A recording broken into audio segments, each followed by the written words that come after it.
All right, the topic for our next chapter are going to be cell membranes. And cell membranes are really important in the functioning of the cell because the cell membranes what provides the boundary for the cell. It provides essentially a separation between the inside and the outside of the cell. It allows the cell to attach, to sit down on different cells or tissues within the body.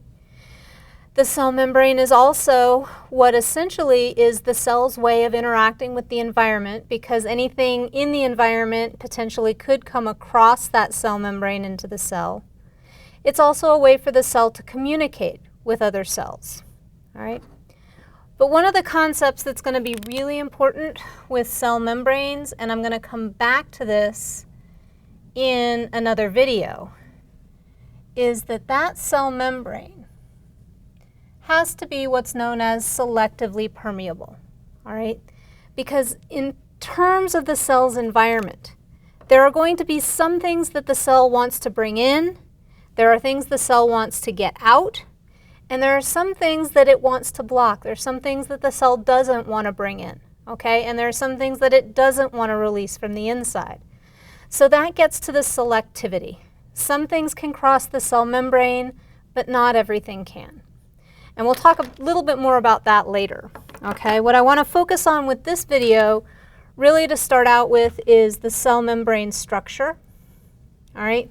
If you remember, last week we had videos talking about phospholipids, and those phospholipids had a component that was hydrophilic and a component that was hydrophobic. And that's going to become important with our cell membrane, because I'm going to draw a small bit of a cell membrane here just to kind of show you how all of these components interact with one another. So we've got our phospholipids,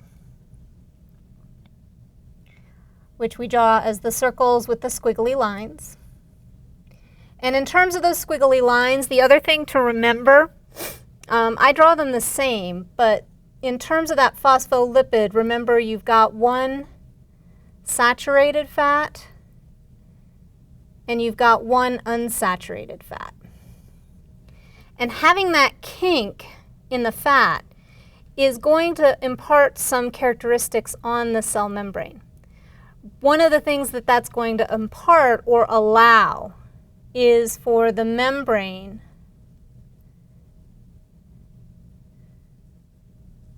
to be fluid. So a lot of times you'll hear a cell membrane referred to as a fluid mosaic. Mosaic because we've got 4 components. Fluid because there's actually a good bit of movement associated with the cell membrane. It's not static, although I'm going to draw it kind of static today. All right? So we've got phospholipids. We've also got cholesterol. All right? And I'm kind of shorthand going to draw the cholesterol as some circles and squigglies here.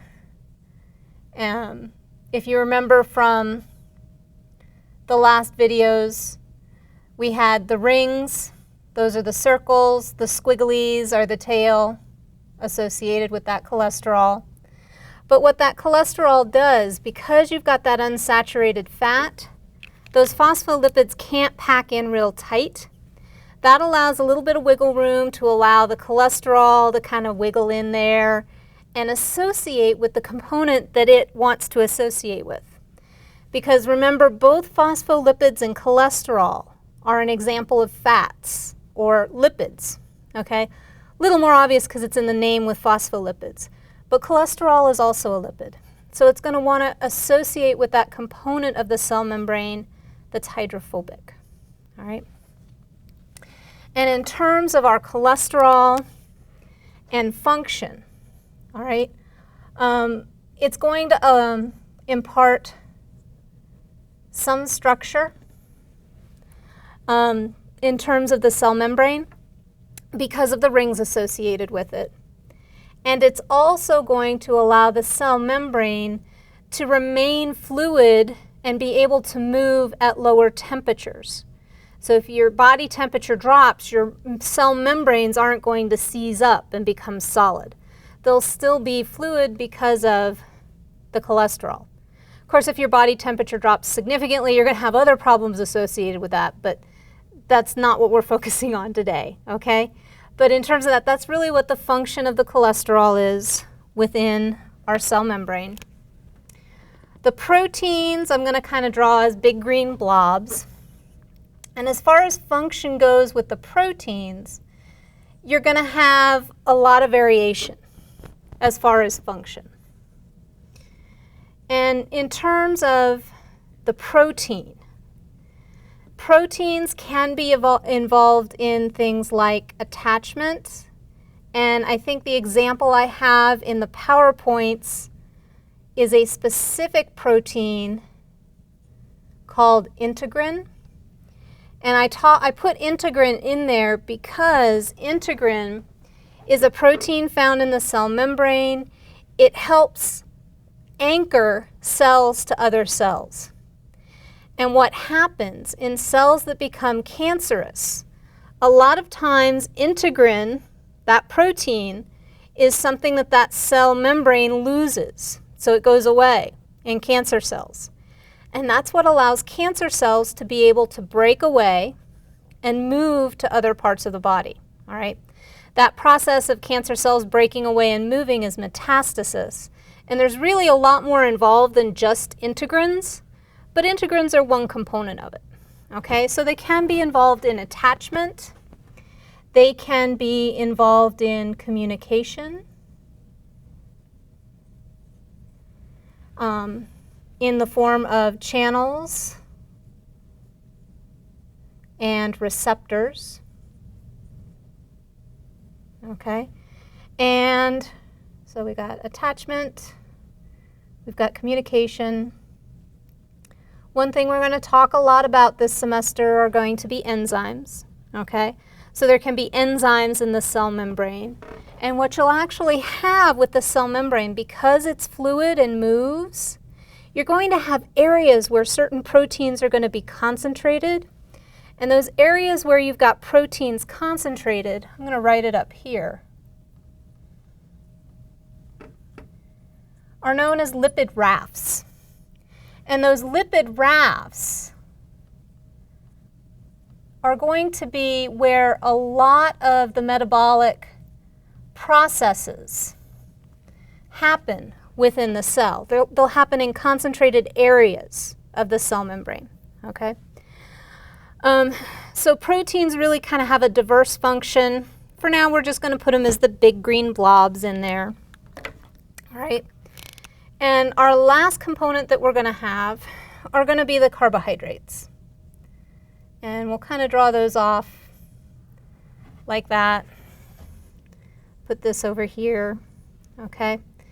And in terms of carbohydrates, one thing that's going to be a little bit unique about them, they'll orient in a particular way with our cell membrane. We've got the exterior and the interior of the cell, all right? The way we refer to that scientifically, this is going to be extracellular. This is going to be intracellular, okay? So the inside of the cell, this is where the organelles are going to be. Extracellular, this is going to be outside of the cell in the environment. Both exterior and interior are going to be aqueous solutions. So they're going to be essentially water environments, which is why our hydrophilic head is going to orient towards that surface, okay? And that's what generates our lipid bilayer associated with our cell membrane, okay? But back to our carbohydrates. Our carbohydrates primarily are going to be on the extracellular surface of our cell membrane. You can have carbohydrates also attached to proteins. That can happen too, okay? But the carbohydrates, what their function is, essentially, they're going to work as tags for the cell. They're going to be, in part, what allows the cell to be identified as a particular cell type. So you might have certain carbohydrates on the outside of a liver cell. You might have different carbohydrates on the outside of, say, a pancreatic cell. Okay? It's one of the ways that cells can determine where they are and what they should be as far as what they're going to do. Okay? So in terms of our cell membranes, our overall structure is this little bit that I've put up on the board here. And what I want you to be aware of with cell membranes, okay? And I will sometimes use these interchangeably. You've got cell membrane. Sometimes you'll see that as a plasma membrane. Either is fine.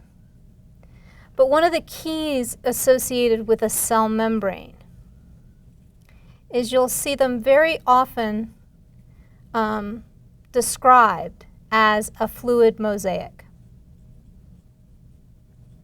And the fluid portion of it comes from the fact that those phospholipids are always moving. We know this experimentally because if you bleach the outside of a cell membrane and watch it, you can see that bleached area kind of disperse. So those phospholipids are moving around. The cholesterol also helps keep things moving around. The mosaic component of that, if you've ever seen a tile mosaic, you know you've got lots of different colors, lots of different shapes of tiles in a tile mosaic. Mosaic just means you have multiple things. In this case, we've got our 4 components. We've got our phospholipids, our cholesterol, our protein, and our carbohydrates that make up that mosaic of the cell membrane, okay? And what the cell membrane is going to do, this is going to be what controls what comes in and out of the cell, okay? So that's the overall structure. Next video, we're going to talk a little bit more about function and how things can actually move across our cell membrane and what the different things are that are going to be moving across our cell membrane. So thank you for your attention. If you have any questions, please let me know.